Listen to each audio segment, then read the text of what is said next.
दो पुत्र हुए थे स्वाभिमनु, और ये स्वाभिमनु के घर में जो दो लड़का पैदा हुए थे उत्तानपाद और प्रियव्रत। ये उत्तानपाद छोटे थे और महाराज प्रियव्रत बड़े थे, इसलिए प्रियव्रत ही मां के राजा बनाई गई। लेकिन एक बार देवर्षि नारद का उपदेश प्रियव्रत को मिल गया और ये उसी दिन से भगवान का भजन करने के लिए जंगल में चले गए। इन्हें उपदेश कब मिला? बोले प्रियव्रत को उपदेश तब मिला जब एक बार शिकार खेलते समय प्रियव्रत ने एक हिरण का वध कर दिया, हिरण को जान से मार दिया। तो अकस्मात वहां नारद जी सामने खड़े हो गए, बोले महाराज तुम्हारी इच्छा थी हिरण मारने की, हिरण तो तुमने मार दिया, अब हमारी एक इच्छा है कि हमारी इच्छा पूरी करोगे? बोले आपकी इच्छा क्या है? जवाब दिए प्रभु मेरी इच्छा यह है आप इस हिरण को दोबारा जिंदा कर दो, आप इस हिरण में दोबारा जान डाल दो, हम ये चाहते हैं। तो प्रियव्रत हंसने लगे, बोले पागल हो नारद, भैया हम मार तो सकते, जिंदा कैसे कर सकते, ये काम मेरा कहां है?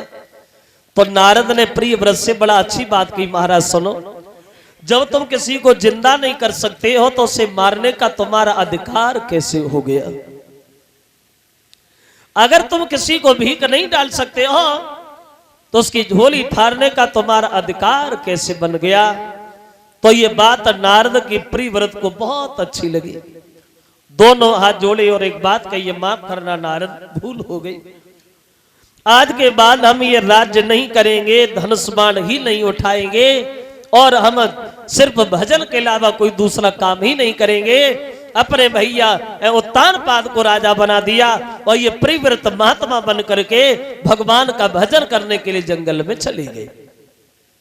भजन क्या होता है? भजन किसे कहते हैं? भजन, भजन की परिभाषा क्या है? देखो एक विद्वान ये बता रहा है ये भजन एक तरह का नहीं होता है, कई तरह का होता है। ये भजन एक तरह का नहीं कई तरह का होता है। एक कवि कहता है कि भजन की कोई लंबी परिभाषा थोड़ी है, यानी भजन भजन भजो नहीं जाओ वहीं बने रहो, वो भी तक भजन है। और एक भजन होता है दिखावटी भजन, दिखाने वाला। कैसा? माला भी जप रहे हो, बीच में ध्यान आ गया, गालियां बकने लगे, फिर माला में लग गए। और एक भजन होता है मतलब का भजन, स्वार्थ का भजन। वो कैसा? भगवान की तस्वीर के आगे खूब 15-20 अगरबत्ती लगाई और खूब घंटुरिया बजाई, भगवान हमें संज्ञा तक 20,000 रुपया मिल जाए तो 10 रुपए का प्रसाद जरूर बांट देंगे, यानी 20,000 मिल जाए तो। वैसे भगवान से कोई रिश्तेदारी नहीं है, कोई मतलब ही नहीं है। लेकिन महात्मा कबीर दासी कुछ और बताते कि भजन होता क्या है, भजन कहते किसे हैं? तो महात्मा कबीर दासी ने अपने शब्दों में एक बात कही और बोले कि आदतें बुरी सुधार ले बस हो गया भजन, मन की तरंग मार ले बस हो गया भजन।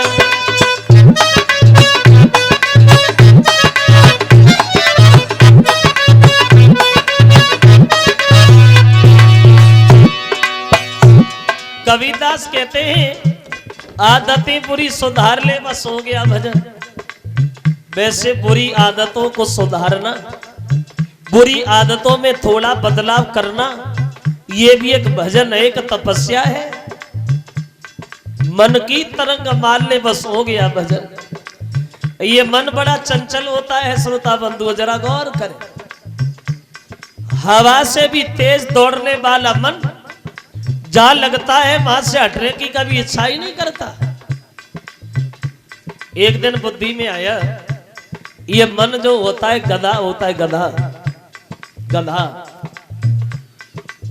तुम गधा को रोजाना एक ही जगह एक ही खूंटा पे बांधो, एक ही जगह बांधते रहो, फिर तुम उसे किसी दिन बांधना नहीं, वही खड़ा कर देना, तो पूरी रात ऐसे ही खड़ा रहेगा, समझेगा हम तो बंधे हैं। ऐसे ही मन होता है, जहां लगता है वहां से हटने की कभी इच्छा ही नहीं करता। बोले मन की तरंग मार ले बस हो गया भजन।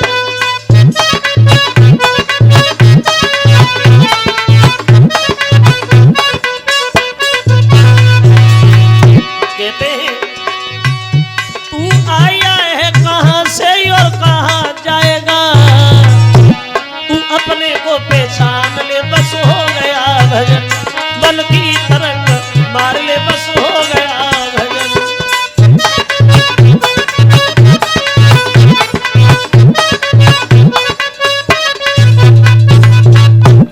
बोले आदतें बुरी सुधार ले, हो गया भजन।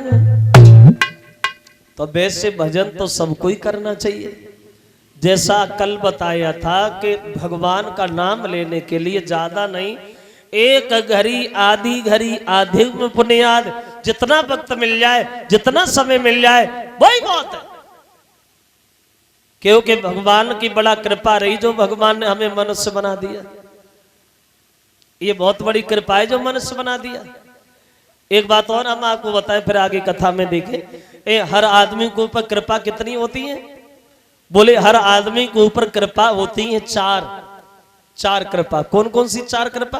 देखो, सबसे पहली और सबसे बड़ी कृपा होती है भगवान की, जिन भगवान ने हमें मनुष्य का शरीर दे दिया। ये बहुत बड़ी कृपा है जो हमें मनुष्य बना दिया।